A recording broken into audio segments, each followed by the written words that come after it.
pain during intercourse, and vaginal dryness and discomfort. Okay, many women still do not seek medical help for this condition because they think it's a normal part of them. When some ladies it can be disturbing. Also, there's the taboo surrounding aging and sexuality, and some patients a little bit embarrassed to talk about the topic. Okay, so after this, I will ask Dr. Choo Wan Ling to come onto stage to tell us a little bit more about this condition.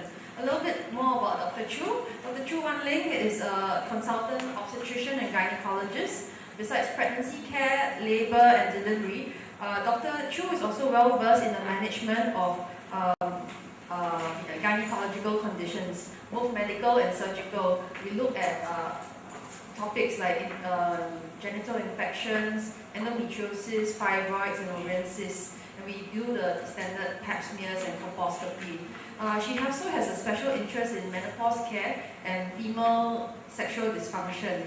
Okay, Dr. Choo, I would like to invite you now.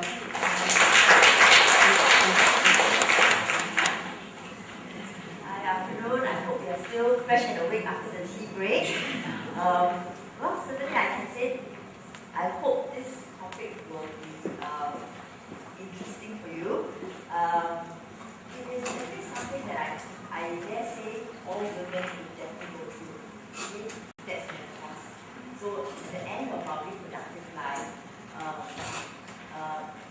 what happens is that our ovaries start to slow down their function and finally stop, and stops producing the female hormones. That's menopause.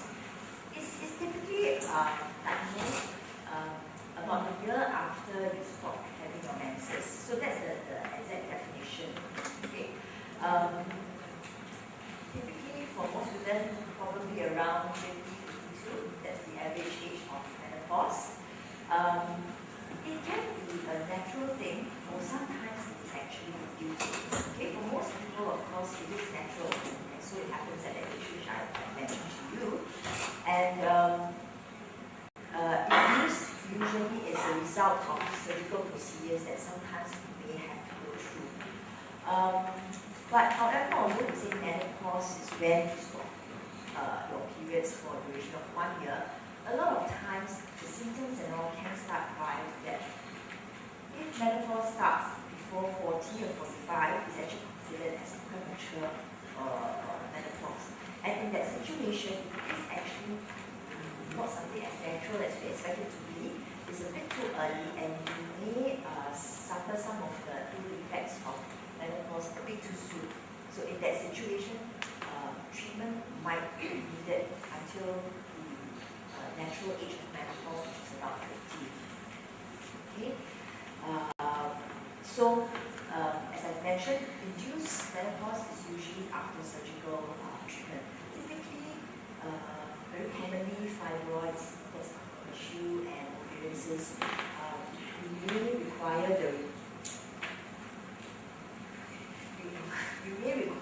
the removal of your womb as well as release.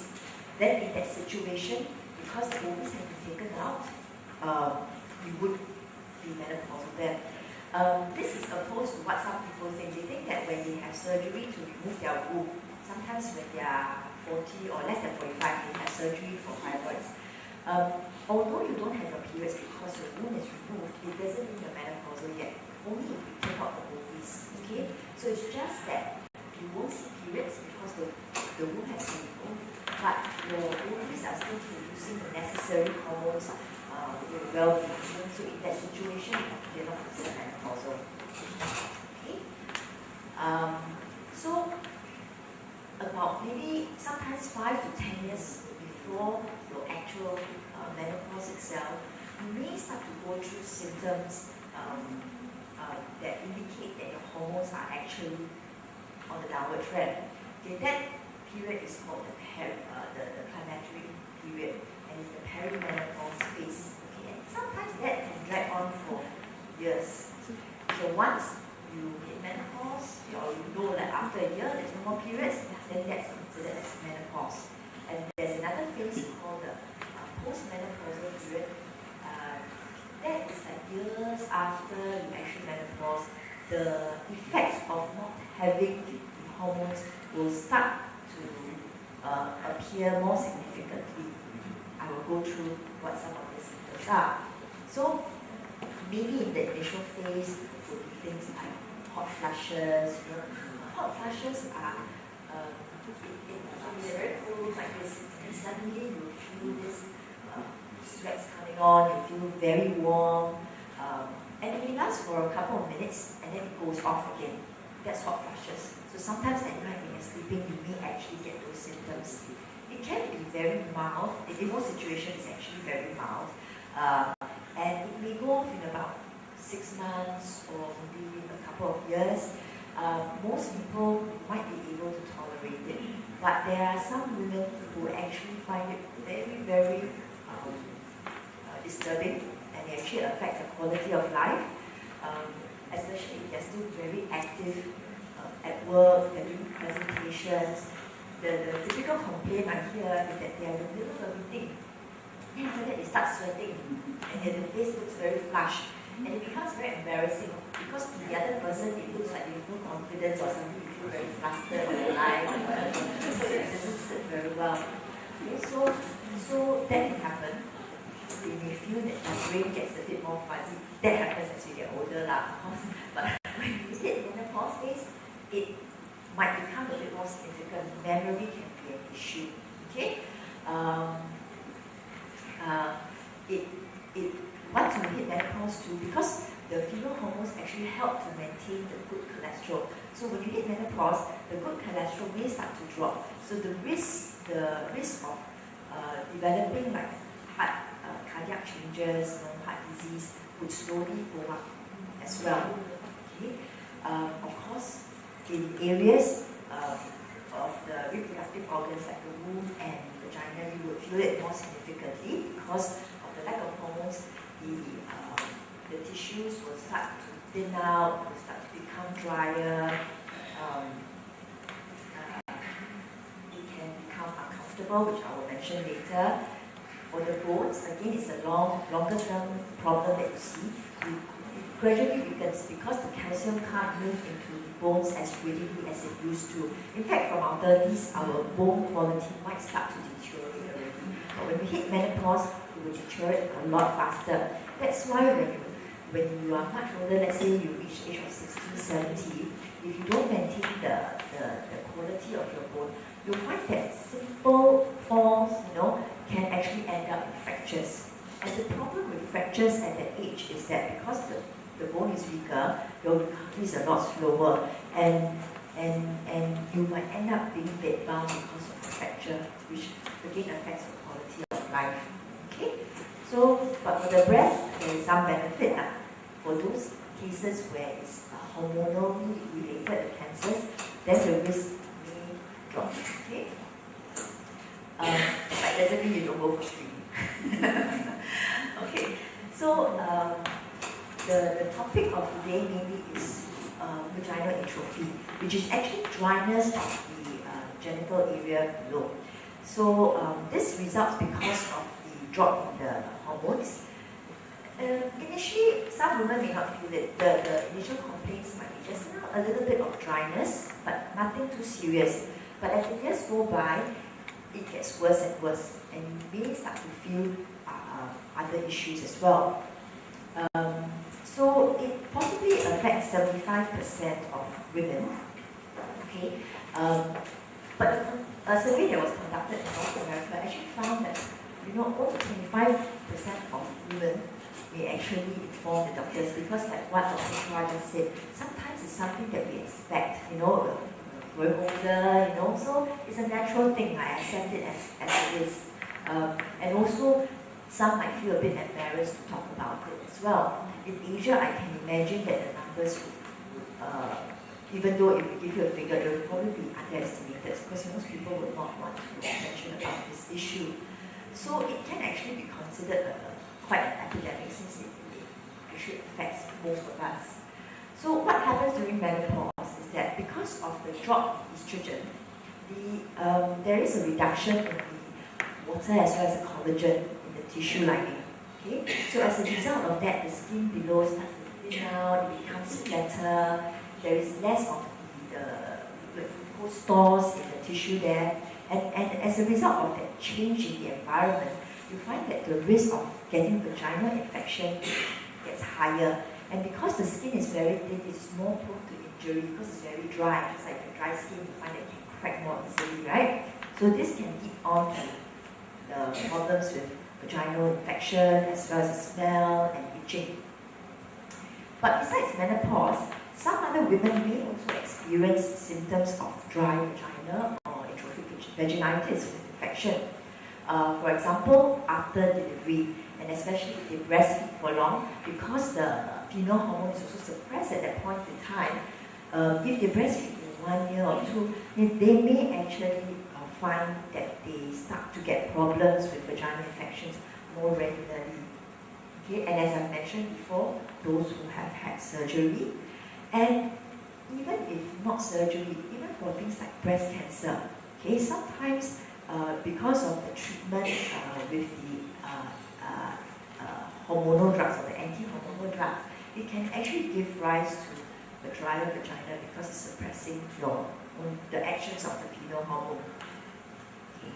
So some of the genital symptoms would be dryness to start off with because of the decreased secretions, and because of that dryness, it can actually lead on to irritation. I mean, if you imagine your skin, you can tell when your skin is dry, you don't moisturize it, it actually becomes itchy, right? You scratch a lot, and when it's dry, the skin tears. I mean, the minor tears, minor abrasions happen more easily, and it can give rise to this like burning sensation that can be there consistently. You can have itch from the vaginal infection itself. The discharge can sometimes be fishy in smell, then you know you probably have got an infection there.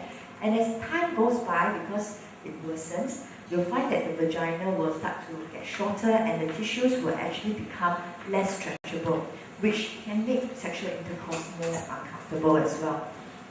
And when the skin is very thin and dry, some women actually present with bleeding sometimes years after they menopause. That, in most instances, because of dryness, which is not the most scary thing that can happen, of course, right?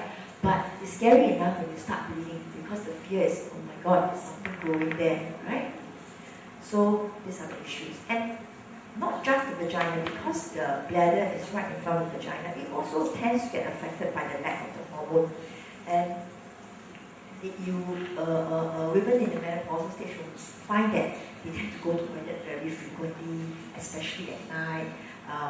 Sometimes there is no pain, which means it's not because of a urinary tract infection, but just bladder sensitivity. But you can be more prone to bladder infection as well. And in those instances, you may find that you tend to have a burning sensation whenever you go and pee. That's urinary tract infection. And it can happen very often with atrophic vaginitis. So what can we do to prevent that? It's something that can be treated and should be. I mean, if women are suffering from this, it's not something that you should just accept it as part of aging. Okay? So, a very simple form would be using things like lubricants or vaginal moisturizers. But these are more superficial in their treatment. It's actually just providing hydration, just like you put moisturizer on your skin. Okay? So you find that it doesn't last very long.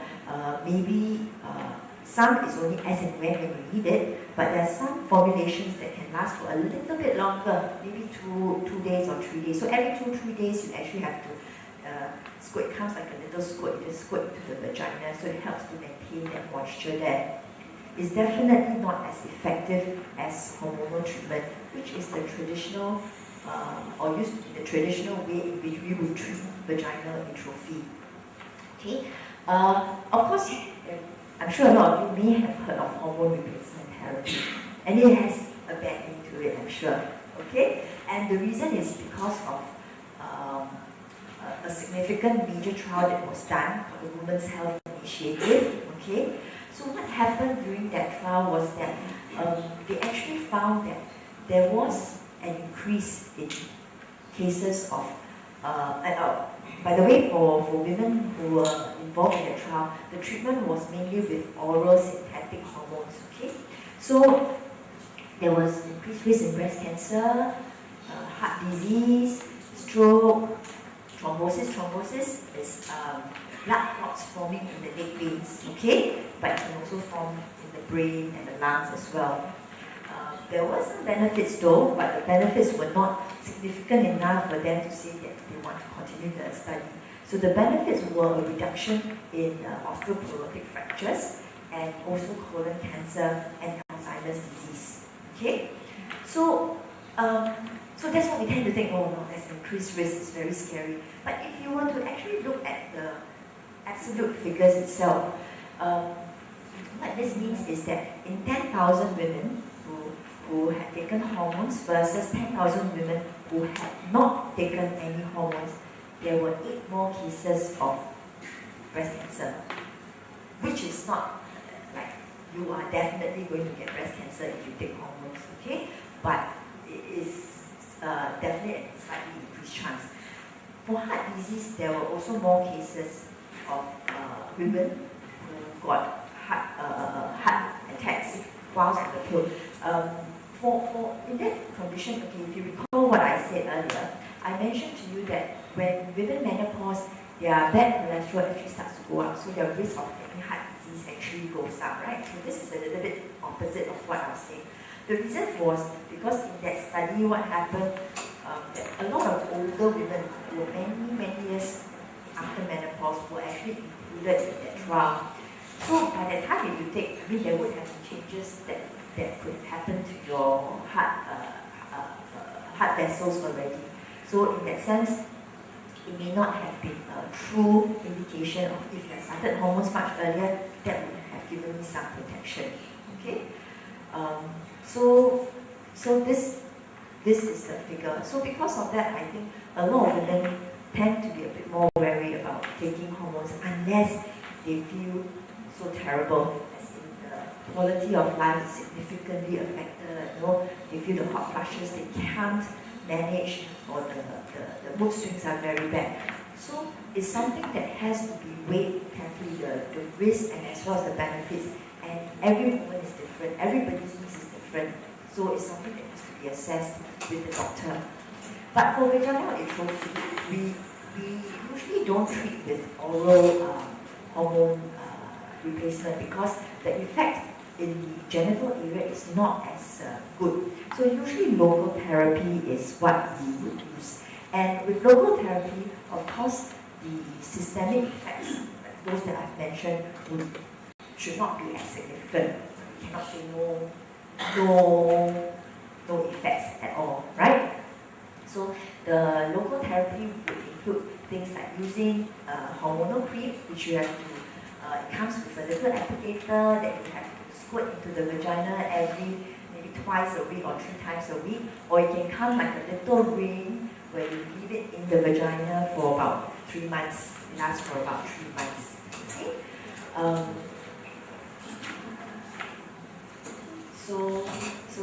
So that is something that a lot of women would use traditionally.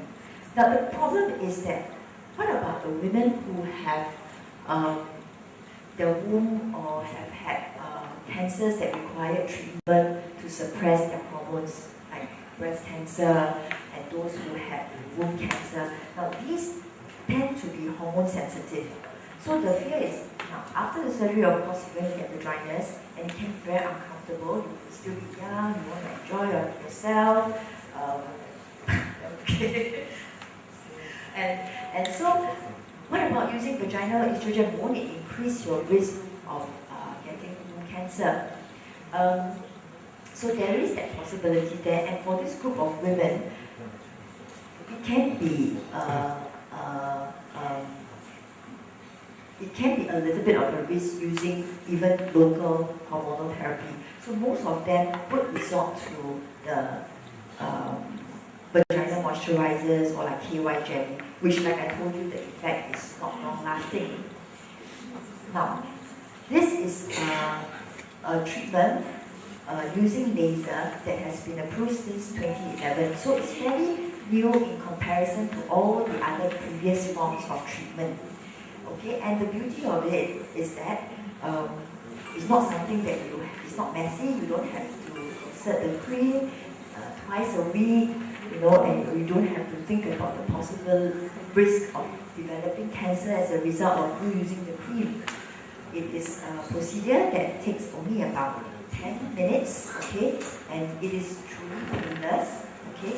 When we say no downtime means that there is no prolonged recovery period where you cannot do a lot of things or you cannot face people. None. Okay. So what it does is that using the laser therapy, it helps to stimulate the vaginal mucosa, just like what you do to your face, you need to stimulate the skin so that it rejuvenates, it starts to produce more of its own fluids.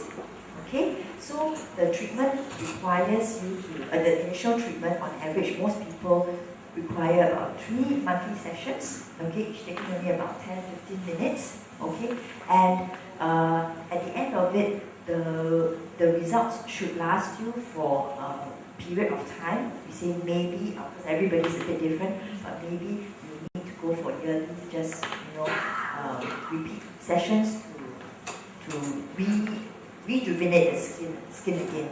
So after, so far with the experience that we've had, patients who have had one session would actually find that they have significantly less dryness, odor, and there would also, the main thing is actually more for the vaginal symptoms, so less odor, less vaginal discomfort. At the same time, for patients who don't have very serious urinary symptoms, okay, if it's just like frequency of going to the toilet due to the sensitivity, sometimes with this laser therapy, it might help to reduce that sensation as well. Okay, so I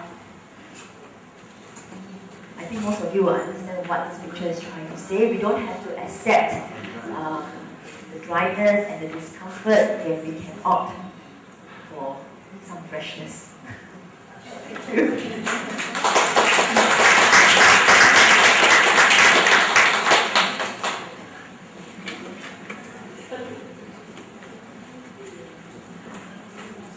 Alright, thank you everybody. Thank you for spending this Saturday afternoon with us to learn a little bit more about women's health and health in general. May I now invite the panel of speakers to the table in front. This is just a Q&A session, so that any questions, please feel free to ask. Otherwise, you can write a question. Oh yes, there's one question already, so we'll proceed on to answer that question.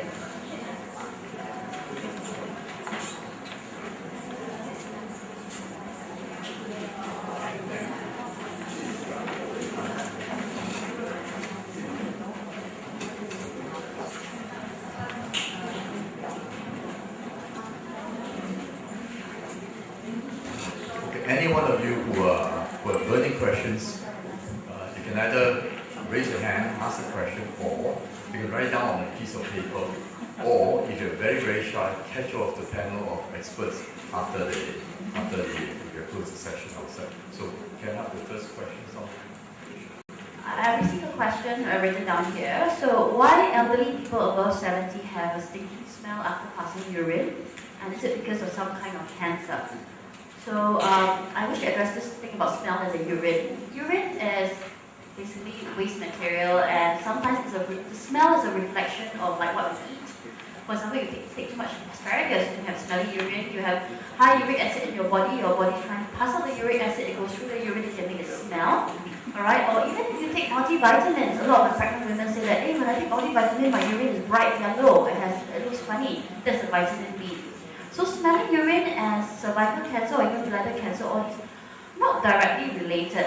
But obviously, I mean, it's like if you find that you still have discharge on the underwear, I mean, after passing urine, it could be something from the vagina.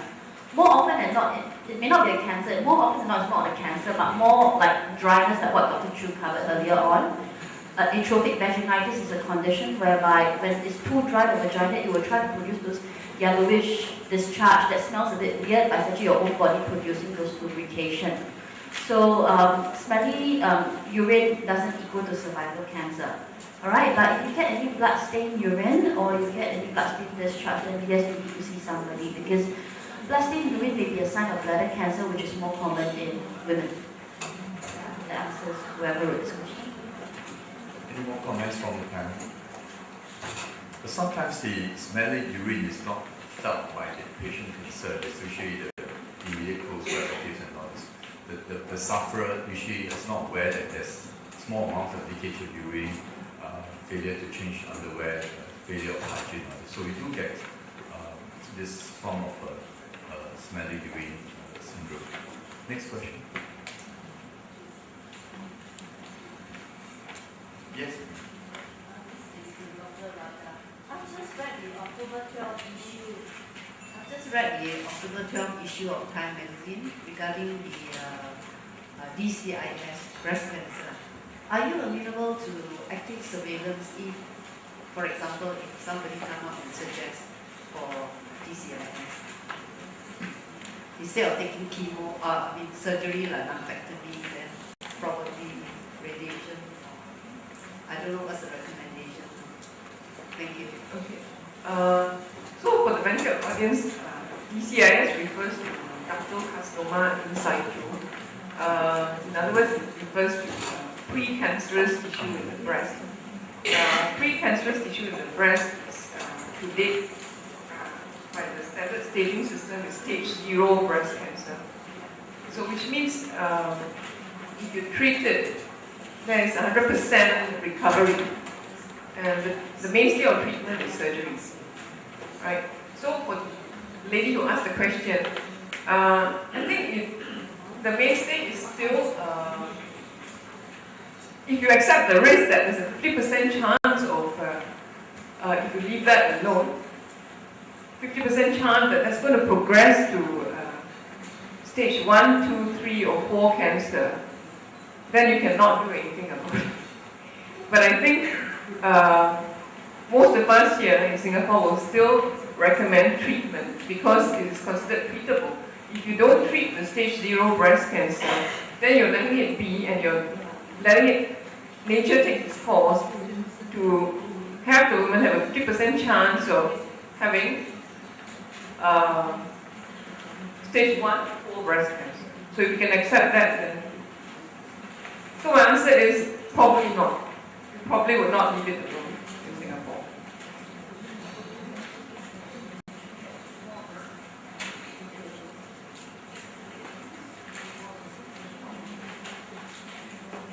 No, I think Dr. Huang is asking me whether I would actively surveillance that to see if it progresses to cancer. Again, my answer is the same because if you do the surveillance and then on surveillance you find it's progressed to stage 1, you've already missed the chance of treating a stage 0 breast cancer. So if any woman is willing to take that risk, then I think the doctors will take the risk, but I don't think they're not ready for that. Just remember that as doctors, we usually advocate the best treatment based on our medical knowledge and advice. Decision at the end of the day, it really depends on the patient. If we feel very strongly for it, we would probably persuade you a little bit more for it. But coming to a decision is really between the doctor and the patient. Fully in the sense you're right to decide. Is there a question on the table? Yeah, okay. So the question is there any age limit for treatment for the laser therapy which I mentioned earlier for vaginal atrophy? No, there isn't any age limit. Basically, it's a procedure that doesn't require any kind of anesthesia. So, and it's like a normal clinic procedure. So there isn't any age limit as long as the in fact, if I were to get a menopausal lady who's wheelchair bound, but she does have a lot of all these issues and she doesn't mind being on this treatment, yes, we can still do it. Yeah, because it's not a surgical risk at all. Then what about age limit for hormone replacement therapy, especially in older people? Now, it then depends on why are you taking the hormone therapy before. Like I told you, there are benefits, but there are also some risks involved. Now, at 70, I don't know if you're referring to more vaginal treatment or a systemic thing. That means there are people who take hormone replacement because they feel mentally, they're not still as sharp as they used to be. Physically, they feel very tired and the skin is very dry. So these are some symptoms. But for most women, usually they tend to complain more about these symptoms in that perimenopause phase or just menopause period, because that's when they feel the symptoms very acutely because there is sharp change, you see. When you hit 70, usually if you haven't been on hormonal therapy by then, you would have slowly adjusted to the changes in life. Now, at 70, what are some of the menopausal symptoms that hit you? Vaginal atrophy, yes, okay. Then osteoporosis, okay. Maybe these two actually, okay, because the other things like hot flushes and all will no longer become an issue. And when you talk about osteoporosis, you want to maintain your bone in a better state. There are other treatments for osteoporosis rather than hormonal treatment, because these are meant more for osteoporosis and it doesn't have the concomitant risk with hormone therapy. So for that reason, I wouldn't suggest hormonal therapy. And if it's vaginal, let's say you're thinking of using vaginal creams for the treatment of vaginal atrophy at 70, yes, why not? If you feel that laser treatment is not for you, you feel comfortable enough with the idea of using creams, to insert in the vagina on a regular basis, definitely in the short run, it is the cheaper option, and it is still possible. So no matter at what age you start, you can, and you will find that there are some results after a few weeks of using it. There is actual improvement. But once you stop, it will gradually, of course, go off again after a few weeks quite quickly. Not as quickly as using lubricants, of course. So I touched on the success rates. Yes, success rates, both for the laser treatment is very good. Even, that is vaginal atrophy, if you use the laser treatment which I've been talking about, the results are good. For hormonal therapy also, you would see the difference. It's more choosing which sort of treatment that is more acceptable to you. Okay? Question. What is the downtime? I'm sure a lot of people would know after laser treatment. What's the downtime? No downtime. No downtime, just for 1 week, no intercourse. That's all I'm supposed to know. Okay, there's a question on the table. Yeah, a few questions actually. Okay, the question is a hysterectomy too severe an option if a person has uterine polyps, fibroids, heavy and painful periods, and anemia? Anemia means low blood counts. And in this case, the reading is 6.6, which is quite low. Usually 11.5, 12 and above is considered within the normal range. Okay, and also comes with the background information that the patient is 37 years old. Okay, so we look at the patient in totality. Not every 37-year-old is the same. Some patients are 37-year-old, single, want to start a family, then yes, maybe in those cases, hysterectomy isn't the best option. Whereas there is a 37-year-old who has completed her family, has kids already, so in that sense, the hysterectomy for that category of patients may be an option.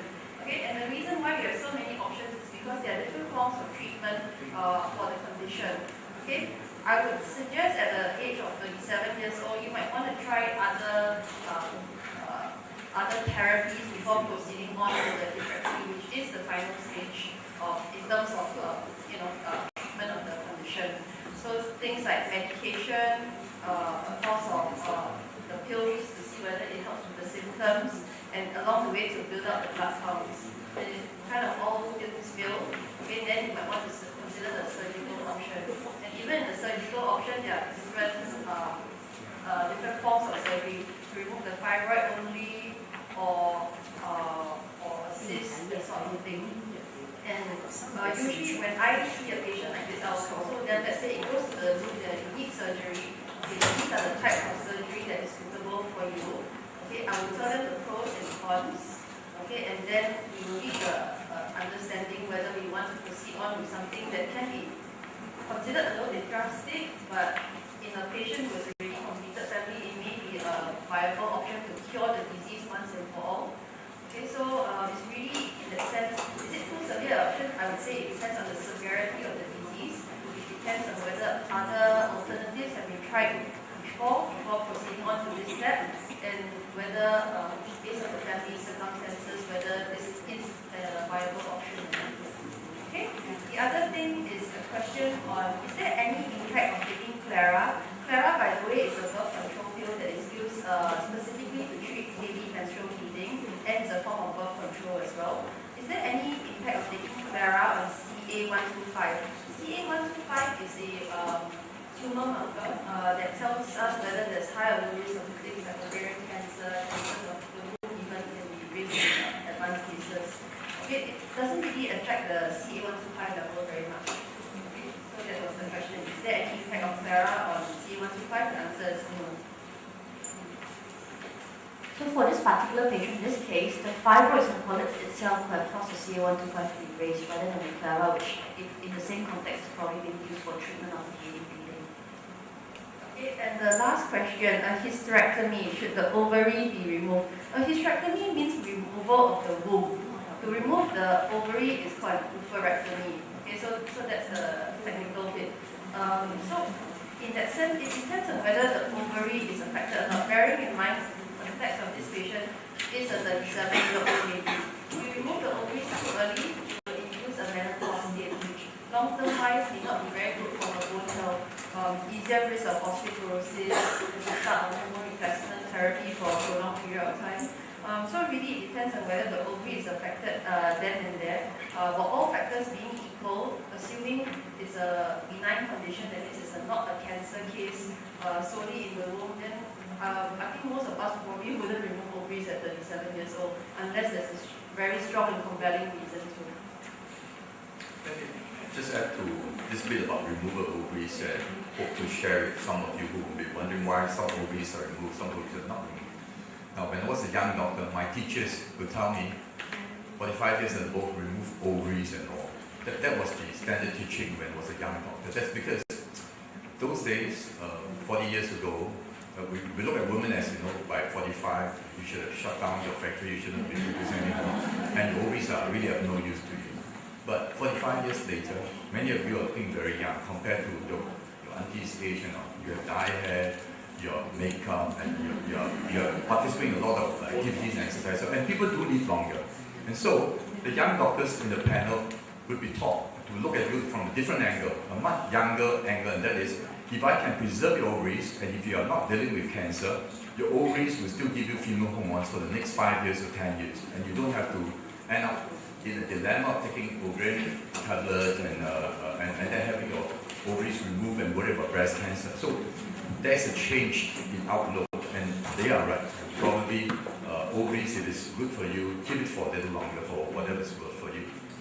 Now, the other thing about take on hormones is, please, all of you are alive because of hormones. There are millions of hormones in the world. And female hormones is one of those hormones that you have. That's why you have the population, you have the children, you have the next generation. Now, hormones, female hormones in particular, look at it as a knife in the kitchen. How do you use it? It's how you use it. If you use the hormones properly, you're using the knife as cooking a meal for your family.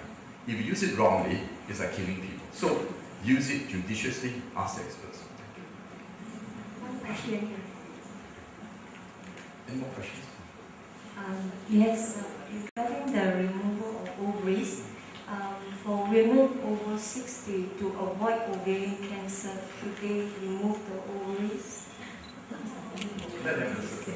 Younger set of doctors, they have young.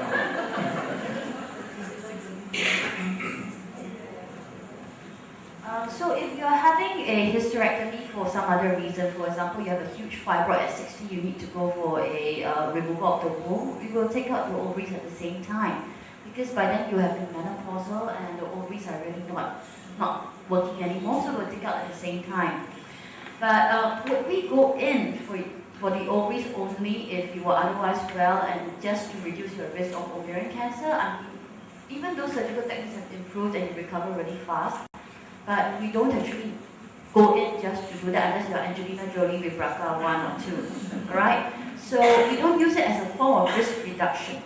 But we wish we add it in if you're above like 50 something or 60 when you're in menopausal and you're going in for surgery for something else associated with the female reproductive system. We also find that when you do a hysterectomy, means you take out the womb, taking away the two fallopian tubes. Remember what I said about fallopian tubes? They bring the eggs over to the womb. Taking away the fallopian tubes at the same time also help reduce ovary cancer, because people have found that ovary cancer, some of them come from the end of the tube, dropping some cancer cells on the ovary. So nowadays, instead of saying that we do a hysterectomy alone, we normally say we do a hysterectomy, bilateral salpingectomy. Salpingectomy means take away both tubes, but we leave the ovaries behind for those patients that need the hormones. So in case you hear the word bilateral salpingectomy, salpingo-ovarectomy means take out the tubes and ovaries at the same time. So it's important to recognize that when we take out the womb, hysterectomy, you have no more menses, not because you have menopause, because you don't have the lining to come out. But menopause means that your ovaries stop working, no more estrogen, no more female hormones, and no more eggs. So if I'm 37-year-old, I do hysterectomy, you have no more menses, but you're not menopause. Right? Hope that answers your question.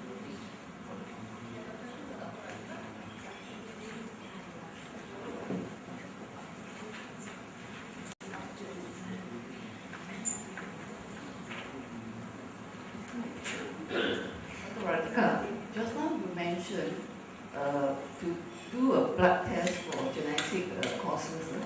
That's part 1, part 2, right? Can be done in the clinic and the result is out in 2 weeks' time. Is that true? That's correct. Because I understand it's got to be sent to the US and it takes about 2 months. No, I also know the cost. What's the cost? It's true that it's not, the process of the test is not done in Singapore, it's sent across to the US, and that's why it's not very cheap. So it's about, roughly it's about 2K for the blood test. So How in 2 weeks' time? generally, yes, about 2 weeks time, 2 to 3 weeks time, yes. As the center says 2 months. She says by SQ. We, Okay,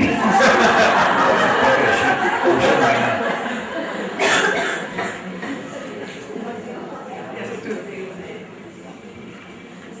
Okay, there's a question here, whether there's any food that we can take to reduce the hot flashes during the menopause phase.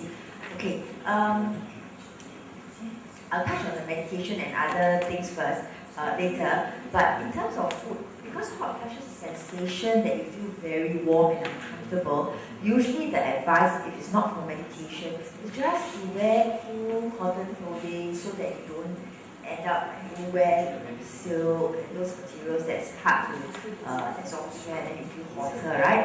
Wear cool clothing, try to avoid hot drinks too often, drink cool drinks so as not to worsen the sensation of the hot flushes. Now, in terms of medication or supplements that we can take for hot flushes, right? The traditional way is of course the hormone replacement therapy. That's the one that works the best. But if let's say you're afraid of the side effects of the hormone replacement or there is contraindication, meaning that there's a condition that you have that actually prevents you from taking hormones because of the risk, then some people actually try things like phytoestrogens. Those are plant-based estrogens like soy. You know, sometimes they come in tablets where you concentrate them to take to try and reduce. Some of these supplements may actually have Chinese herbs like dong hui and all that. So these have, or black cohosh, so these have been things that may help to reduce the hot flushes, but it doesn't work like for everybody. In fact, it probably works for maybe half or fewer than half of the population that have got hot flushes. But it's worth trying to see whether that can help you if you can't take the traditional hormone replacement therapy. Any more questions? Do ask them anything which is burning question. There's no silly question. Please. Yes, please. So there's no mention of progesterone cream. Yeah. So I lumped that together with hormone replacement therapy. But of course, now when we talk about replacing female hormones, the two hormones that we tend to concentrate on is estrogen and progesterone. Okay? Now, typically it's the estrogen that we are worried about the stimulation to the the womb, causing cancer or breast cancer. Then there is progesterone, which the traditional way of thinking was that progesterone has got no use. We only give the progesterone because if the woman is taking estrogen, the progesterone is used to balance off the effect of the estrogen to prevent you from getting womb cancer. Okay? But more recent studies have shown that the progesterone hormone itself has got some of its own benefits as well. So it's not just to balance off the effect of the estrogen. So some people have who are afraid of just taking estrogen. Some have tried to just take progesterone cream or progesterone tablets. I mean, cream or tablets is just a different route, okay? And it can help in some cases of hot flushes. I think when it's mild. But in some cases where the hot flushes are quite bad, usually after trying for a while it doesn't work, we do have to add the estrogen portion as well. But progesterone itself, I find that for women who are menopausal and have problems with sleeping, can't sleep, progesterone itself is very useful in taking because it helps to relax you. So that's the benefit of progesterone. It's the relaxing factor besides counteracting the stimulatory effects of estrogen on the breast and the womb. And also at the same time, it helps to reduce water retention that can be caused by the estrogen replacement. I need to ask Dr. Radhika, in cases of, that's what we used to say, estrogen is the one that stimulates breast cancer, but we do know that there are progesterone receptors in breast cancer as well. So do we have to start thinking the same way about progesterone replacement? Somehow, I think this was addressed in the recent breast seminar which I went to. Unfortunately, there's not much studies on the progesterone receptors in the breast with respect to medications stimulating or having a risk on producing the cancer bit. So it doesn't mean that it's not there, it just means that it's already fed.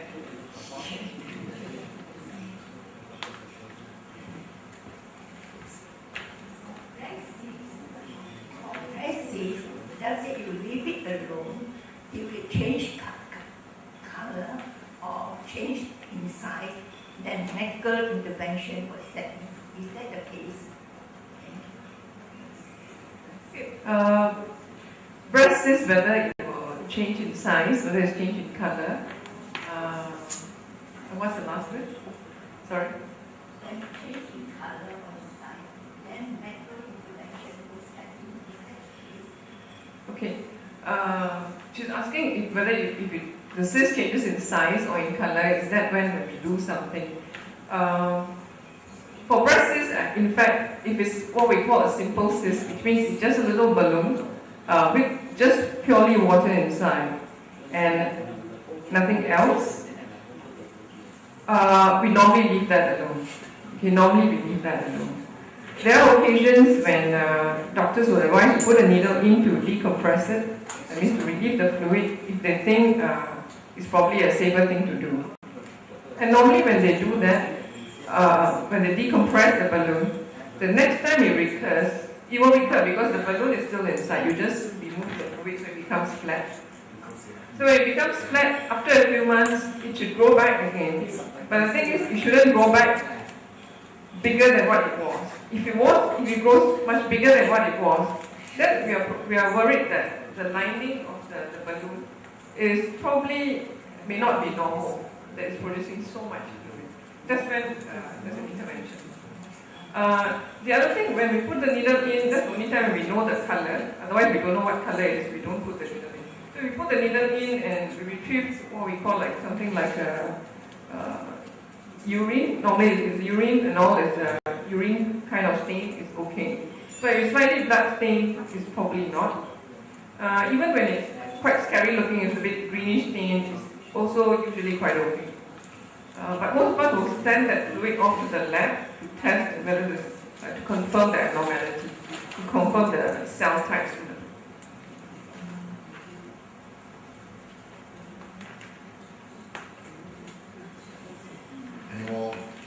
ask questions. I always say the question you don't ask and think is silly is actually more silly if you don't ask that question. We probably only have time for one more question because there will be an event after this. Okay, so maybe one last question. Yeah, Dr. Pang, is HPV testing enough to detect cervical cancer? You don't have to do pap smear. That's a very good question. This is very up to date. In fact, there's this concept of doing only HPV testing, and this is where the UK will be going next year, and maybe Australia in 1 or 2 years' time. They will only be doing HPV testing instead of pap smear, because the HPV testing is extremely accurate. So yes, I mean to your question, yes. But the protocols have not been confirmed yet as to what to do, how often to do it, and everything has not been set down yet. So our Health Promotion Board in Singapore still does not advocate only doing HPV testing. That's why I do recommend for this point of time until the government comes down with set guidelines to do both if you want for better reassurance, which means pap smear but still add on the HPV for better reassurance. In future years, things might change and we might be doing only HPV testing alone, which is quite an attractive concept because you may be able to do the test at home. They now have HPV kits whereby you can go home and use and then wash out the vagina using that liquid, send the liquid for testing in the lab. You may not even need to visit your gynae for the speculum examination, but that's in the future maybe, it might set in, but not for the time being now in Singapore. In future, I believe that might be the way to go. Does HPV covers syphilis, gonorrhea? No. HPV testing tests for the particular virus, which is human papilloma virus, which causes cervical cancer. When we talk about other things like herpes testing, syphilis testing, those are sexually transmitted disease, which are other viruses. So if we're concerned about other viruses, then you need to go for the specific test. Because HPV tests only for the virus. It gives you an answer whether or not we detected the DNA of the virus in the specimen that was sent to the lab. Can I ask this question? Just like pap smears, we do a pap smear and either we repeat it in a year's time or 2 years' time or 3 years' time according to the practice in the country and the culture. Now, this HPV testing is more accurate, we have heard, but after HPV testing, do you know now what's the protocol? Like, do you test it again 2 years' time, 3 years' time? Yes, the protocol is actually 3 to 5 years' time. You need to repeat the test. So the part that is a bit grey about the protocol is that when you call in a pap smear after an abnormal HPV test, do you refer all patients to colposcopy if they have 16-18 positive? So these are the little details that haven't been ironed out yet, but we do know that with a HPV test that's negative, the positive predictive value is 99%, which means that a negative HPV test tells you that in the next 3 to 5 years, it's very unlikely that you will get pre-cancer of the cervix. But bearing in mind, that means that if you have any abnormal symptoms like bleeding or abnormal discharge, this may be things like womb cancer that's not related to HPV. So symptoms you still need to go and investigate. It's just saying that it's unlikely that you have HPV-related cervical cancer coming on in the next 3 to 5 years. Okay, I think there you have it. You have heard from my panel of speakers. I would also like you to join me to thank the vendors